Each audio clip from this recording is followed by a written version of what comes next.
The story most precious, sweetest that ever was heard. Tell how it is. Tell how it is. Tell how it is. Tell how it is. Tell how he saves, how he cut through the grave, and he gives eternal.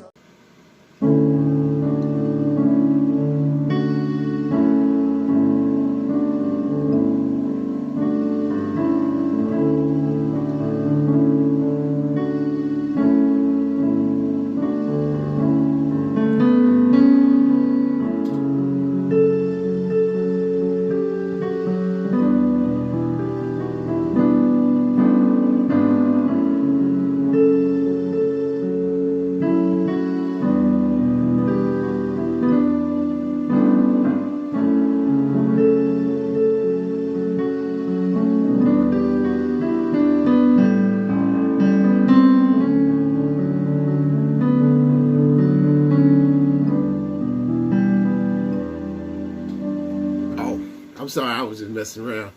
I want to talk to y'all today about flats, sharps, and naturals. And that is what consists of the key signature. Remember in the early video I told you one of the first symbols that you see on a sheet of music. The first one, the clef sign, then you'll see the key signature, and then you'll see the time signature. Well, the key signature consists of flats and sharps, and what it does, it tells the reader, the one that's reading the music, what key the song is in. So flats and sharps. Well, what does a flat and sharp do? A flat lowers the note. Here we have an E. So if I wanted to play an E flat, it's going to lower the E a half a step.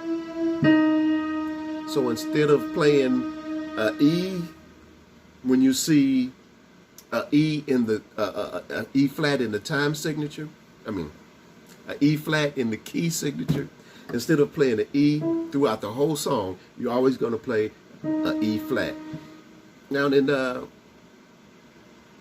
you will see of course, the first flat key, and I'm not going to do too much of the key circle, but of course the first flat key that we have is the key of F. And the key of F only has one flat in it, and that's B flat. So that only means when you're playing in the key of F, every time that you see a B on the clef side, on the staff, instead of playing that B, instead of playing this B, you play the B flat. So that just allows the writer not to keep notating that B as a B flat every time he write a B. He says, I've already established that by putting the B in the key signature, making it flat. Now, of course, the opposite of flat, of course, is a sharp. And a sharp, just like a flat, lowers a note a half a step. A sharp raises the note a half a step. Here in the key of G, we have, instead of playing an F, in the key of G, we will always play an F sharp.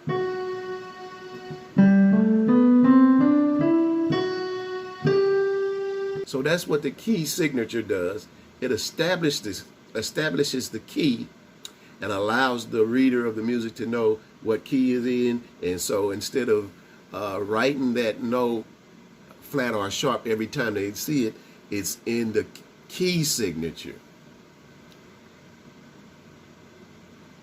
Now, one more thing I want to tell you about the key signature. It establishes the key, but every now and then you might want to use that natural note in the song.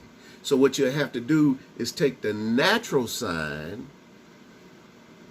The natural sign cancels the flat or the sharp, whichever one it is. So you put that natural sign. Say if I'm playing in the key of F and I want to play a B instead of the B flat, well, what I have to do, I've already said in the key signature that all B's are flat. So I come along part of the song, I want to play a B instead of a B flat. Then when I get to that part of the song, I have to write a natural sign in there in front of that B flat. So it'll cancel out that B flat and turn it into a B.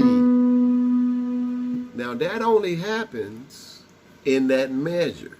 So when you go to the next measure, that B will return to a flat again. So if you want to keep making that a natural, what you got to do is you have to put a double bar line if you want to make that B natural for the rest of the time you singing or playing. You want to put a double bar line, then put a new key signature up there. All you have to do is just put the natural sign right there where the B is. That cancels out the key of F. It turns it back into key of C. And every time you see a B from there on out, you'll play a B instead of a B flat.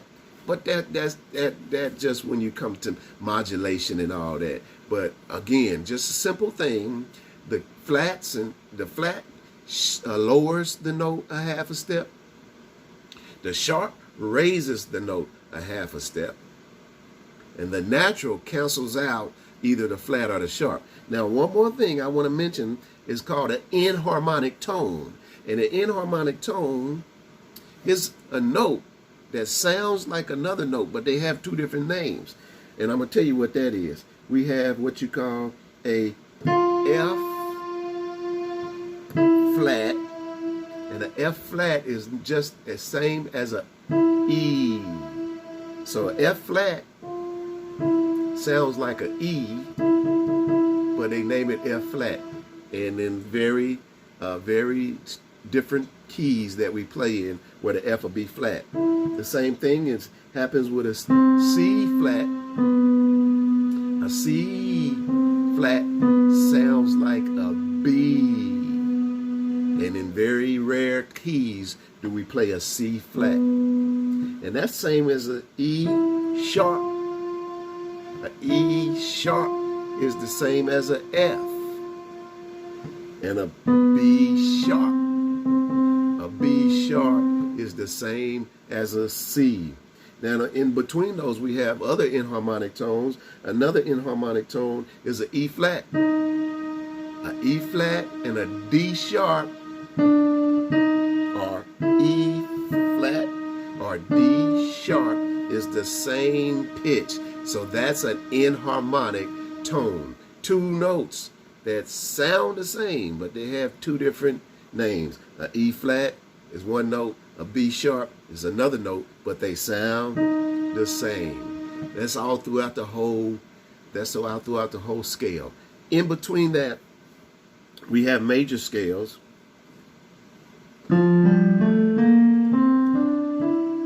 That's the F major scale.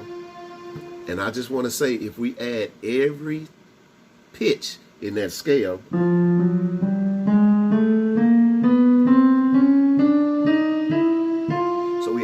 every pitch in that scale, instead of the major scale, we put in every pitch, we put in half tones all the way up through the scale, and that's called a chromatic scale.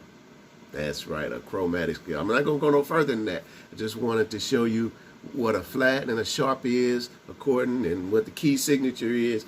I'll do the key circle on another video, and how to establish what key it is by seeing how many flats and sharps is in the key signature. I'll put that in another video as well. But until then, I want you to have a wonderful time in messing around with your music, because music is life, and life is music, and we can't do without one another. The story most precious, sweetest that ever was heard.